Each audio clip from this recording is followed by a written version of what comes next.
ప్రేక్షకులు నమస్తే. ఈరోజు మనం ఒక విశిష్ట అతిథితో అనటం కంటే కూడా ఒక మాతాజీతో ఉన్నాం. మాతాజీ శ్రీ శ్రీ రమ్యానంద భారతి స్వామిని గారు మాతతో మాట్లాడదాం. అమ్మ నమస్తే అండి. నారాయణ నారాయణ అమ్మవారి ఆశీస్సులు. ఎస్ అమ్మ, మనం ఇప్పుడు మీ చెప్తున్న మాటలు కానీ, అవేర్నెస్ కానీ, హిందూ ధర్మం పట్ల పాటించవలసిన విధానాలు కానీ అన్నీ కూడా ఫాలో అవుతున్నాం. మన ప్రేక్షకులకు కూడా ఒకసారి మీ పరిచయ కార్యక్రమం జరగాలి అని చెప్పే ఉద్దేశంతో ఈ ఇంటర్వ్యూ కండక్ట్ చేస్తున్నాం. ముందుగా మనం మన శ్రీ శక్తిపీఠం గురించి మాట్లాడాలి. పూర్వాపరాల గురించి మాట్లాడడం అంటే పీఠం గురించి, విశిష్టత గురించి ప్రేక్షకుల కోసం చెప్పడం. తప్పకుండా. నారాయణ సమారంభాం శంకరాచార్య మధ్యమాం శ్రీ సిద్ధేశ్వర పర్యంతాం వందే గురు పరంపర. మీరు అడిగినటువంటి సందేహానికి సమాధానం నేను చెప్పినటువంటి శ్లోకంతో ప్రారంభమవుతుంది. పీఠము అంటే గురు పరంపర నుండి వచ్చేటువంటిది. నా ఆధ్యాత్మిక ప్రయాణము, అలాగే నేను ఈ మార్గంలోకి రావటానికి కారణం మా పూజ్య గురుదేవులు, ప్రస్తుత కుర్తాళ శ్రీ సిద్ధేశ్వరి పీఠాధిపతులైనటువంటి జగద్గురువులు శ్రీ శ్రీ శ్రీ సిద్ధేశ్వరానంద భారతీ మహాస్వామి వారు. వారి దగ్గర నేను సన్యాస దీక్షను స్వీకరించటం జరిగింది. నేను స్వీకరించటం అనేదానికంటే వారు అనుగ్రహించటం జరిగింది. ఇప్పుడు కూడా మన సంప్రదాయంలో శిష్యుడు నేను పొందాను అనేదానికంటే గురువు నన్ను అనుగ్రహించాడు అనటం అనేటువంటిది మన సంప్రదాయ వాక్యం. అట్లా వారి అనుగ్రహంతో ప్రారంభమైన తర్వాత అమ్మవారి యొక్క ఆదేశంతో మహిళా అభివృద్ధి, శక్తి ఉపాసన అనేటువంటివి ప్రధాన ధ్యేయములుగా శ్రీశక్తిపీఠ వ్యవస్థ ప్రారంభమైంది. తిరుపతి దగ్గర రాయల చెరువు పక్కన మనకి శ్రీశక్తిపీఠంలో అమ్మవారు శక్తి స్వరూపిణిగా కొలువై ఉన్నది. దశమహావిద్యా రూపములలో వాళ్లతో పాటుగా పాతాళ భూగర్భంలో శ్వేత వారాహి, అలాగే అధర్వణ ప్రత్యంగిరలతో కూడినటువంటి మరకత శక్తికాళీదేవి అక్కడ కొలువై ఉన్నది. అలా ఈ క్షేత్రానికి మూలమనేటువంటిది గురుకృప, దేవతానుగ్రహం, ఈ రెండూ కూడా సమ్మేళనమై రావటం జరిగింది. ఓకే, సూపర్ అండి. అదే శక్తిపీఠాలకి సంబంధించి కాళికా అమ్మవారు అన్నారు, ఇంకొకళ్ళు వారాహి అమ్మవారు అన్నారు. ఏంటండి కాళికా అమ్మవారు, వారాహి అమ్మవారు, ప్రత్యంగిర అమ్మవారు మనకు ప్రధానంగా ఉన్నారు.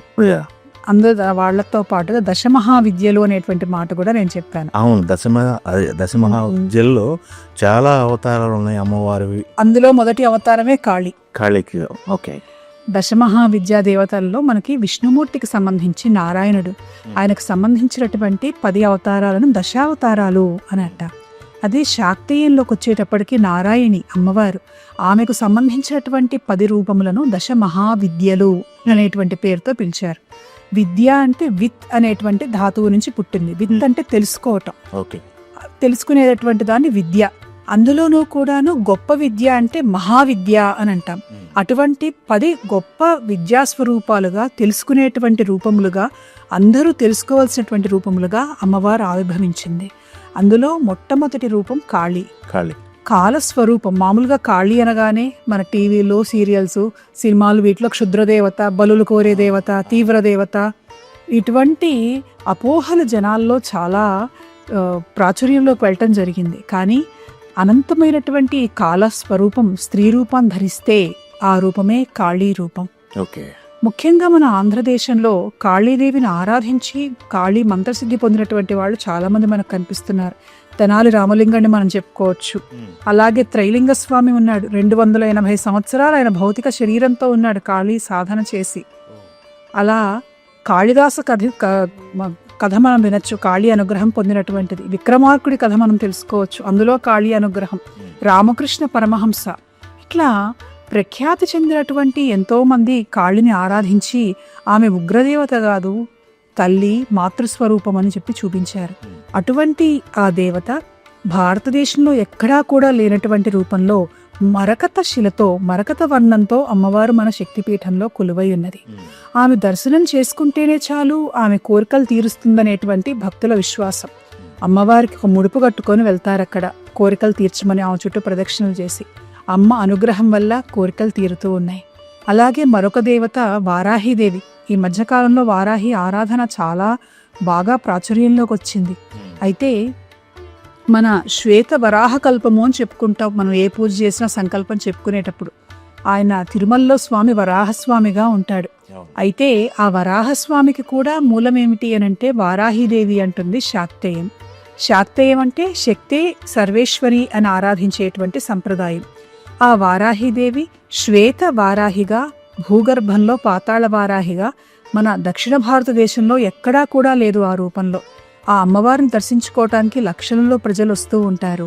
అమ్మవారిని పూజించినటువంటి మృత్తిక అంటే మట్టి ఎక్కడ జరిగినటువంటి పూజ అది మనకు జరుగుతుంది. మృత్తికా పూజ చేస్తాం వారాహిదేవికి భూ వ్యవహారాల్లో అనుకూలత రావటం కోసం. ఆ మట్టిని తీసుకొని వెళ్ళి అక్కడ చుట్టుపక్కల పొలాల్లో చల్లుకుంటారు దిగుబడి ఎక్కువగా రావటం కోసం. అలాగే భూ సమస్యలు, పొలాల సమస్యలు, స్థలాల సమస్యలు ఇవన్నీ కూడాను వారాహిదేవి అక్కడ తొందరగా తీరుస్తుందనేటువంటి విశ్వాసం ప్రజలలో బాగా ఉన్నది. ఓకే. అలా శాక్తేయం శక్తి ప్రధానంగా ఉన్నది కాబట్టి శ్రీశక్తి పీఠం, అలాగే స్త్రీ శక్తి పీఠం కూడా మనం చెప్పుకోవచ్చు. ఎస్, స్త్రీ శక్తి పీఠం, స్త్రీ అన్నారు కాబట్టి లలితా సహస్రనామంలో లలితా సహస్రనామం ప్రాధాన్యత, విశిష్టత ఎలా ఏంటి అనేది చాలా సందేహాలు ఉన్నాయండి జనాలకి. లలితా సహస్రనామం ఇంపార్టెన్సీ గురించి మాట్లాడమంటే మీరేం చెప్తారమ్మా? స్త్రీ శక్తికి ప్రతిరూపంగా లలితా సహస్రనామావళిని భావించవచ్చు మనం. ఇంక మాటలో చెప్పుకోవాలి అని అంటే ఆ శక్తి ఆదిశక్తిగా స్త్రీగా అవతరించినప్పుడు స్త్రీ సబల అబల కాదు అనేటువంటి మాట సామాన్యంగా చెప్పుకుంటూ ఉంటాం. అందుకు ప్రత్యక్ష నిదర్శనం, ఆ మాటకు ప్రత్యక్ష ప్రతిరూపమే లలితా సహస్రనామావళి.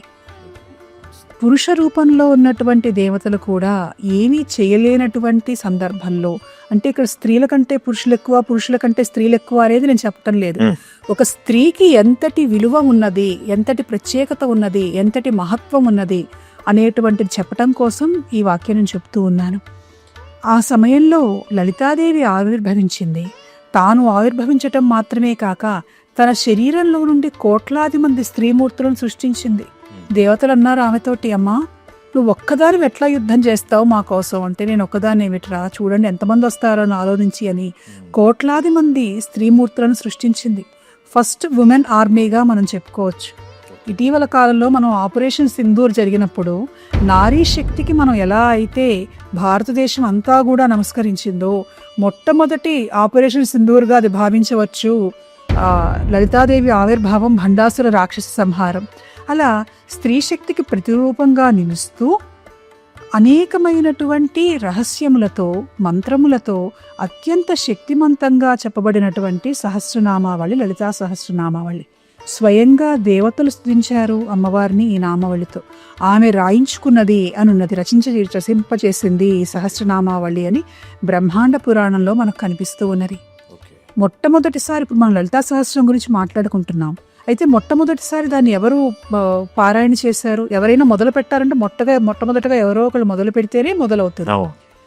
మణిద్వీపంలో ఒకసారి అమ్మవారు దేవతలందరినీ ఆహ్వానించిందిట. ఏమిటి పిలిస్తే మనకి ఇంతటి అది అర్హత ఎలా వచ్చింది? సాధారణంగా మణిద్వీపంలో ప్రవేశించలేమే, అలాంటిది అమ్మవారి నుండి పిలుపొచ్చిందంటే, మనం ఏ తపస్సు చేయకుండా పిలుపొచ్చిందంటే ఏమిటి మా అదృష్టము అనుకొని అందరూ వెళ్తే, దేవతలారా మీరందరూ కూడా ఒక అద్భుతమైనటువంటి స్తుతిని వినటానికి నేను పిలిచాను అని తన పరివార దేవతలైనటువంటి వశిన్యాది వాగ్దేవతలు 8 మంది ఉన్నారు. వారిని పిలిస్తే వాళ్ళు మొట్టమొదటిసారిగా లలితా సహస్రనామ పారాయణ చేశారు. అక్కడ దేవతలందరూ ఆశ్చర్యపడ్డారు. ఇంత అద్భుతమైనటువంటి నామావళి చదువుతుంటే ఒక్కొక్క నామంలో నుండి ఇంత మహాశక్తి వస్తున్నది. ఒక్కొక్క నామంలో ఎన్నో మంత్రాలున్నాయి.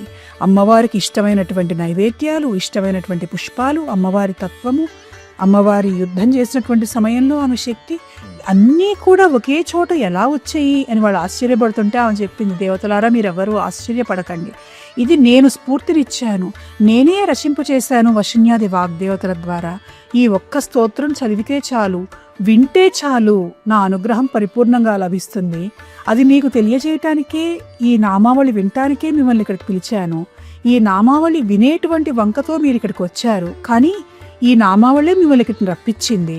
కనుక అందరికీ కూడా ఇటువంటి అనుగ్రహం లభిస్తుంది ఈ నామావళి వింటే అని చెప్పింది ఆ దేవి. అంటే వింటేనే అంత ఫలితం దేవతలకే వస్తే, మనుష్యులు నిత్యపారాయణ చేస్తే ఎంతటి అద్భుత ఫలితాలు వస్తాయి. అటువంటి ఫలితాలు ఆమె ఏ కోరికనైనా తీరుస్తుంది. ధర్మబద్ధమైనటువంటి కోరికలు తీర్చడానికి దేవతలు ఎప్పుడూ ముందుంటారు. ఆ లలితా సహస్రనామ పారాయణ గనక చేస్తే అమ్మవారు ఎటువంటి కోరికనైనా తీరుస్తుంది.